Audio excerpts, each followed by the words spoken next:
Welcome back to Exotic Wine Travel. I am your host, Matthew Horkey. Hi, I'm Shireen Tan. Welcome back to the show. We have a little Tuscan versus Piemonte tasting with a big name in the wine industry. Banfi. So for those of you who are familiar with Italian wine, you know some of the most revered and greatest Italian wines are from Tuscany. We're talking Chianti Classico, Brunello, Montalcino, which we'll taste now, Vino Nobile, then in Piemonte with Barolo, Barbaresco. So it's really going to be a cool contrast here today, right? Mm-hmm. So we're going to taste a couple of wines from Banfi today. Now, before you, sometimes some hardcore wine geeks, they see a big brand name like Banfi, they can say, eh. But you know what? Brunello di Montalcino actually owes a lot to Banfi. You know, started by an American-Italian family in the late 70s. They kind of helped bring Brunello di Montalcino to the forefront in the United States, which is the #1 market actually for Brunello di Montalcino. And this Banfi that we're about to taste, this is the first experience I've ever had with Brunello many years ago. I'm pretty sure that was my first as well in Singapore, so that's pretty amazing. These wines are super widely distributed. You can find them all over the place, which is kind of cool. You know, we're going to taste today the Brunello di Montalcino 2014 current release.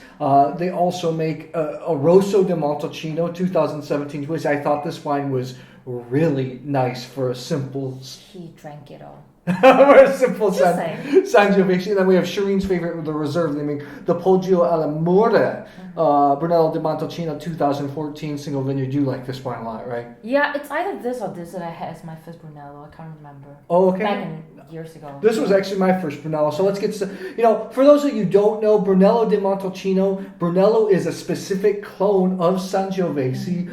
Bigger. These wines are bigger, richer. They need to be aged for, the normal ones need to be aged for at least, I think the requirement's 4 years, 2 years in bottle at least, 2 years in the barrel, and 4 years before release. So some serious wines. We're going to taste the Banfi 2014 Brunello di Montalcino. 2014 was a horrific year in Tuscany and a lot of Europe. I mean, we're talking one of the worst years ever. So we're going to see what Banfi brings to the table in such a terrible year. Let's give this a go. Sorry, we have different shaped glasses because last night I broke our matching glass. Like that. Let's give this a go. More of a slimmer, even by the color, you look at the color, more of a slimmer, slender Brunello, right? I would say that there's a little bit of color variation, or the colors are lighter by now, and you see a little bit of brown tone to it. It's almost like it's really almost like a, like a Pinot Noir type color. Really? I guess. You don't agree? Or? No, just... So, with notes, this doesn't, you're going to have some cherry, a little bit of pepper, sweet cedar, right? Not a ton of tobacco. I usually get more tobacco in Brunello. There is a bit of tobacco, but I guess it's more on the softer back tone of it. I also get fall leaf as well. It's actually quite nice for 14. 14 was a terrible vintage. No, producers that did make Brunello made it as a drinking early vintage. Usually you want to drink these wines with at least 10 years of bottle age. Let's give this a go. I'm really fond of this. Matt, what is the retail price of this wine? I think in the U.S. it's anywhere from $70 to $80. Right. So it's not, Brunello di Montalcinos are not cheap wines at all. It's quite different from the other vintages because it's clearly softer, lighter, but it also brings tremendous freshness to the wine. I'm actually really high on this style Brunello because this is quite different from typical Brunello. Yeah, this reminds me actually, we have some Tenuta di Sesta Brunello di Montalcino, which is lighter, kind of like this. I'm actually pretty darn, a lot of people have this bottling and are not so impressed, but I think this is very good for an early drinking vintage, right? Yeah, I would definitely emphasize on early drinking vintage. I do think that it has got a couple more years ahead of it, but I'm pretty sure the tertiary tone would eat over the primary very soon. Yeah, at the same time, if you don't mind having a lot more tertiary than primary, this is great because it's very nice, it's lighter, almost coming close to silky, but I really appreciate the acidity in this wine. It's what I like about Sangiovese. Sour cherry, and lots of tangy acidity. Tannins are soft. Brunello tannins can be hard a lot of times. You know, for me, is this the greatest Brunello di Montalcino in the world? No, it is not. Is it a very nice and enjoyable drink, especially if you want the Brunello flavors without having to age? I think yes, it is. Yeah, I agree. Just leave it to open for a little while longer. I really think it can bring some surprise. I mean, I'm for me, I'm in the 90 plus range for this. I think that I applaud them very much for doing a good job in tough vintage. First up in complexity, you can try the Poggio alla MURA 2000, and this I thought was exceptional. We already tasted it. I thought it was exceptional for 2014 for such a tough vintage, right? You really like this. Yeah, I enjoy it, but you know, we talked about this several times. In Italy, people call it the three big B's. So, Yeah. Barolo, Barbaresco, and Brunello. And I've always been much more of a Brunello drinker. And when you give me a classic Brunello, right, the one that's pretty oaky, chocolatey, you know, full body, luscious, it's actually the kind of wines that I really enjoy drinking. Yeah, Shireen liked this for those of you that like that little bit more oak, a little more structure, bigger chocolate. Yeah. Me, I prefer the Rosso di Montalcino, which I gave 90 out of 100. I thought it was excellent for a light Sangiovese. And this style, I much more prefer, but Shireen likes this. But that's why we have different palates. We're going to move on to Piemonte. We're hardcore, we're in the wine trade, tasting in and out. I was shocked that Banfi had a Piemonte project, right? That was very cool to discover about their Piedmont project when we were at a B2B tasting in Barbaresco. Yeah, so it was really interesting. What they do, they actually don't make, so it's called Piedmont in English, Piemonte in Italian, Northwest Italy, known for Nebbiolo, Barolo, Barbaresco. But ironically, the Piemonte's project focuses on sparkling wine, which we have this Banfi Brut. This is Pinot Noir, Chardonnay, Pinot Bianco on the lees for 3 years. I thought it was really good, kind of French Corta type style, fresh, fruity, easy to drink. But they also make a Dolcetto, a Barbera, and an Albarossa. So that's what we're going to taste here.